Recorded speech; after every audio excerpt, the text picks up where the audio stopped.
Silence fades into the night. Coyotes sing at the moonlight. These open highways are calling our name, and now it's time for us to escape. Feel the wind touch our face. Let's take a spin to a foreign place. These open highways are calling our name, and now it's time for us to escape. Escape to a world we don't know. Escape into the great unknown. Escape to a world we don't know. Escape into the great unknown. Escape. Let's escape. Let's escape. Let's escape.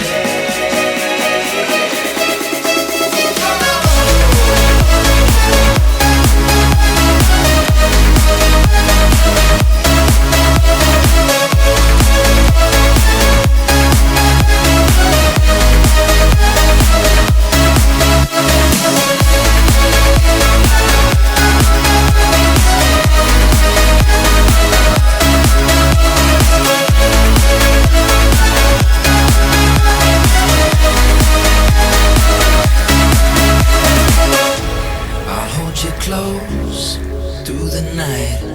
I won't let go until the sunrise. These open highways are calling our name, and now it's time for us to escape.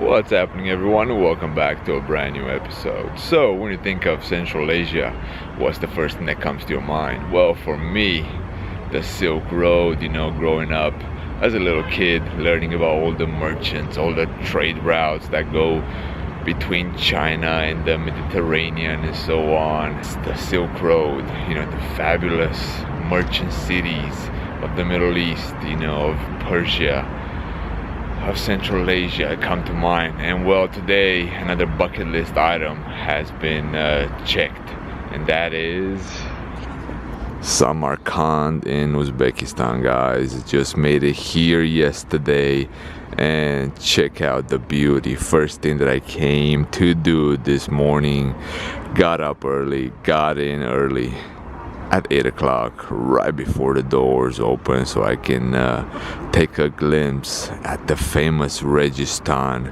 of Samarkand. Registan is pretty much a sandy place. Most of the towns in Central Asia have a central square, like you would see in any other central square in Europe.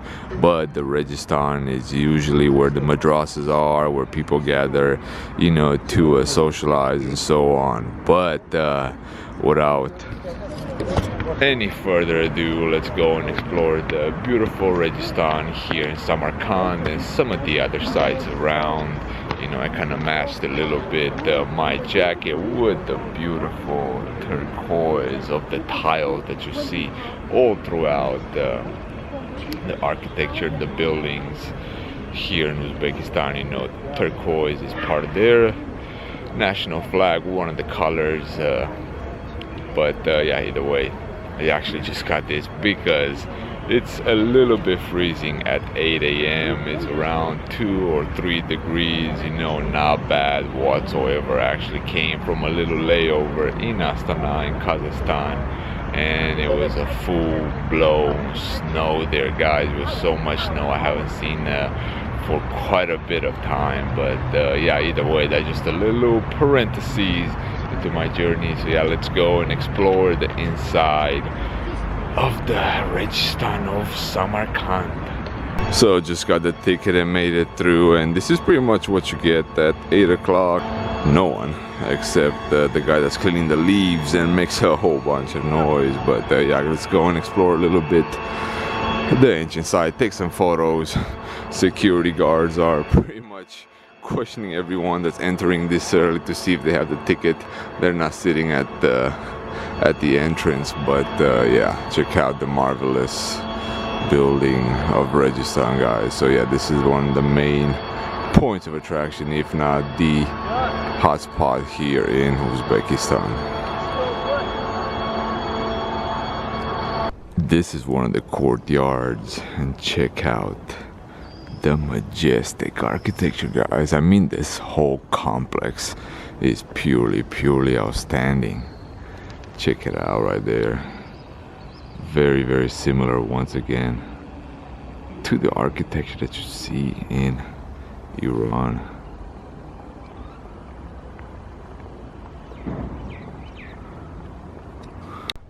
Let's take a closer look at the domes, which right now they're a little bit highlighted by the sun. Superb.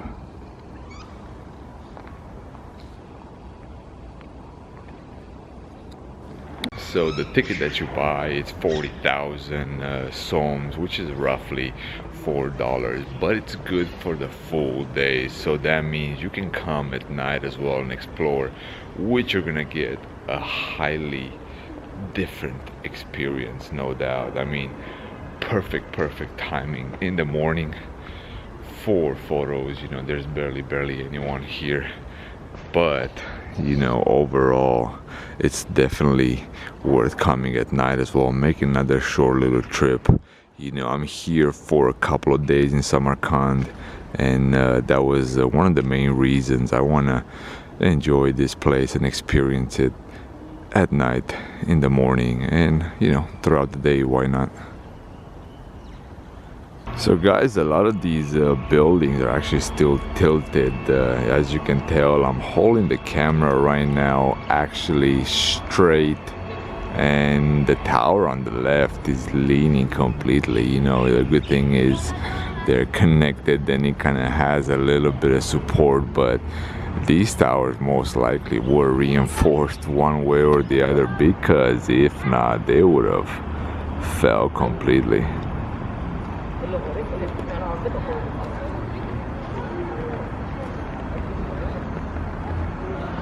So guys, the Registan is divided into 3 madrasas, and the one behind me right here supposedly has impeccable decoration architecture inside. So yeah, let's go inside and see if it's actually the case or not.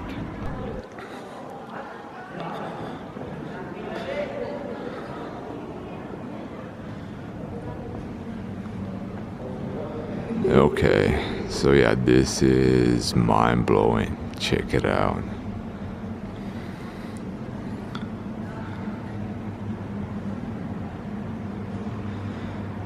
You know, I have seen many mosques, many madrasas all throughout the world, but man, this can't compare with any, if not, you know, top 3 decoration wise, architectural wise. I'm just gonna stop talking and gonna film and take some photos here. I'll let you guys enjoy the beauty.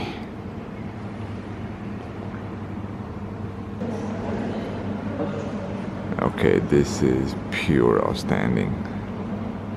Guys, this is purely outstanding. You know, definitely top.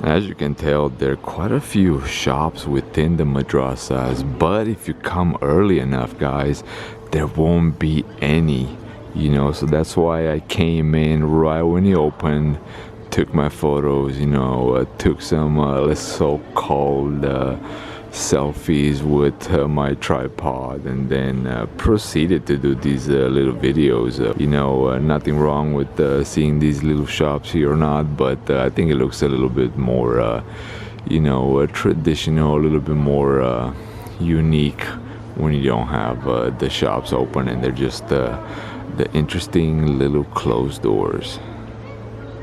And guys, like I mentioned, the architecture is just stunning overall, and it's beautiful, beautiful, decorated with these turquoise, teal, yellow, green tiles. It's superb from every aspect. And guys, this place has been here, you know, Samarkand is so famous in Central Asia. I mean, it's been conquered by Alexander the Great all the way back in, I don't know, 329 or something like that. You know, again, thousands of years, this place has been a central hub between China and Europe. It's just fabulous. No wonder it developed so much, and I'll show you guys later some of the other mosques, some of the other complexes here in town that they're just outstanding whatsoever, and no doubt it prospered so much throughout the hundreds of years, you know, being and having this strategic location. You know, commerce has always been an influence for empires, you know, where they develop, the route they're taking, and so on. Samarkand has been visited for many centuries by all the famous travelers around the world. You know, Marco Polo even mentioned it in his writings as being one of the marvelous cities that he has seen in Central Asia. The Muslim traveler Ibn Battuta, you know, a few decades later after Marco Polo, he also visited Samarkand and had only marvelous words to describe this city. And you know, the Mongols invaded it, like I said earlier, Alexander the Great invaded it. You know, this place has been also a clash of cultures throughout the centuries, throughout the millennia, we should probably put it that way. The architecture is very similar to the one that you will see in Iran, and if you have seen my posts on Instagram, you can tell quite a bit of the resemblance. You know, again, clash of empires, guys. You know, the Persians ruled over these lands for hundreds of years, so no doubt what you would see, even the color, right, the pure turquoise that you see in many of the mosques and buildings in Iran, they're found in Samarkand and all throughout Uzbekistan as well.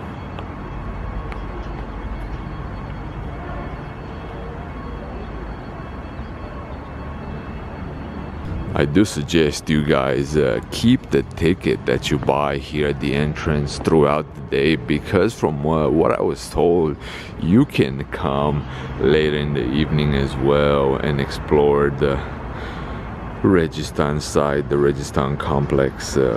But yeah, we'll see. I'll come this evening and see if they'll let me in. That's what they told me. But again, you never know what some people tell you with the actual experience that you're gonna have. Still very few people, and it's 10 o'clock. It definitely worth again coming at 8, getting a glimpse with pretty much barely anyone. If you do plan on coming to Uzbekistan, guys, the 3 major cities that you have to see are Samarkand, of course, the second is the Jew, Bukhara, and the third, which unfortunately I'm not going to see, is the ancient site of Khiva, which is pretty much like an open-air museum based on what quite a few other people have told me. But this was an impromptu trip to Uzbekistan, guys. A few of my plans kind of changed in the last week, and I was very close by, and I said, what the hell, might as well make the most of it and do a short little week trip in Uzbekistan. And I'm gonna visit Samarkand, and then tomorrow I'm gonna head to Bukhara as well and film a little bit there as well, take you guys through the history of Uzbekistan, what's left in Bukhara, which has been restored quite nicely as well. And then I'm gonna head back to Tashkent, which is the capital of Uzbekistan and the largest city. And yeah, by the way, Samarkand is the second largest city in Uzbekistan, but without any doubt the most visited by any touristic means. Tashkent is a, how can I put it, you know, the typical Soviet town that is, you know, developing at a fast pace nowadays, nowhere close to like Astana or Almaty, any of that sort, but still a major city here in Central Asia. And you know, if you do come to Uzbekistan, that's probably the place where you're gonna head, because most of the flights go there. You know, Samarkand has an international airport as well, but very few flights. You know, Istanbul, I believe, and a few other places like Moscow and so on. But either way, like I said, Bukhara and Samarkand, and maybe I'll do a short little video from Tashkent as well, just kind of, you know, get a whole glimpse of this, you know, fast-paced developing post-Soviet city. And you know, Khiva, guys, I'll probably leave it for the time I'll visit Turkmenistan. It's right at the border with Turkmenistan, and most of the tour operators, you know, in Turkmenistan you got to go with a tour operator, and most tour operators will pick you up at Khiva at the border with Turkmenistan or from Ashgabat. So you know, kind of leaving the trail open for Kyrgyzstan, Tajikistan, and Turkmenistan, combine it with Khiva later on. And until then, you know, just enjoying the beautiful turquoise tiles of Samarkand and the many tales of the Silk Road. It is important to mention that Samarkand was introduced in the UNESCO World Heritage Site all the way back in 2001. And we can see definitely why. I mean, yeah, it's not 100% restored. It's true beauty.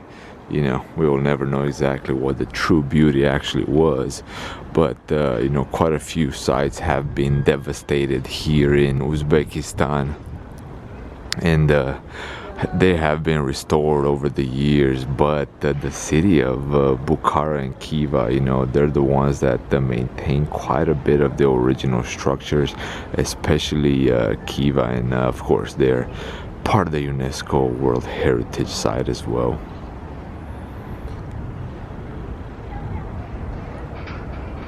Although Uzbekistan does not get that many visitors, it does have the biggest tourism here in Central Asia, and probably it's a matter of time, guys, until it just explodes. You know, right now with my Romanian passport, I did not need a visa, so that was something that was implemented here recently, and you can just come at the border, land border, airport, whatever, and you can get a free visa. And many European countries have it. For a US passport you can get an e-visa, or you do have a 5-day travel visa free if you're transiting through Uzbekistan. Of course, if you're going to, I don't know, Tajikistan, Kyrgyzstan, Kazakhstan, you know, the land borders here in Central Asia, especially around the Pamir Mountains, they're so insane. You know, there's so many land disputes and so on. Just recently, Uzbekistan and Tajikistan have signed an agreement on more border crossings, on more territorial issues that they had in the past 30 years, let's put it that way, ever since the break of the Soviet Union. But either way, guys, you know, it's becoming a very affordable country. It's becoming a very easy country to travel to here in Uzbekistan. At the top of the right madrasa, and each madrasa has a name, guys, but you know, too much to remember. Either way, check out the beautiful decorations, a little bit different that you would see in the Islamic architecture. You rarely see impersonations of animals or people's faces and so on. You mostly see, you know, designs and writing but yeah, this one has what it looks like a tiger, with someone's face on its back, and it looks like it has sun rays coming out of its back.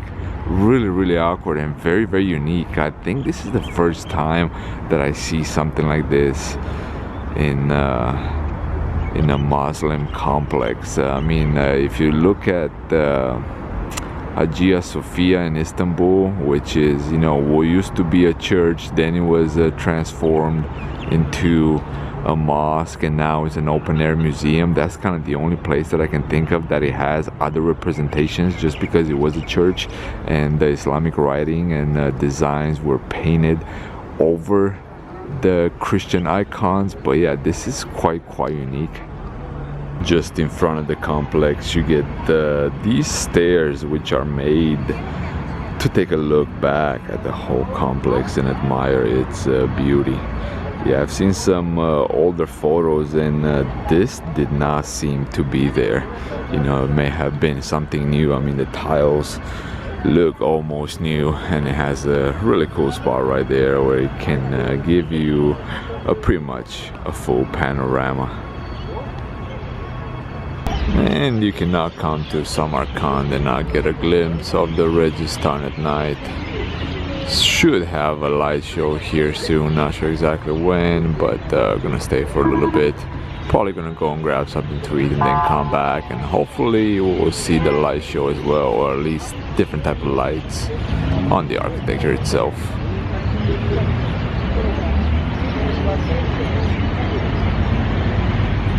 Okay guys, so putting an end to the first episode here on the Silk Road from Samarkand. Hopefully you guys enjoyed it, but until then guys, gratitude should be the only attitude. Stay humble, and I'll see you next time. Peace.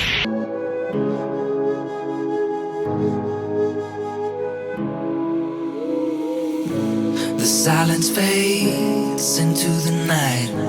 Coyotes sing at the moonlight. These open highways are calling our name, and now it's time for us to escape. Feel the wind touch our face. Let's take a spin to a foreign place. These open highways are calling our name, and now it's time for us to escape. Escape to a world we don't know. Escape into the great unknown. Escape to a world we don't know. Escape into the great unknown. Escape, let's escape. Let's escape. Let's escape.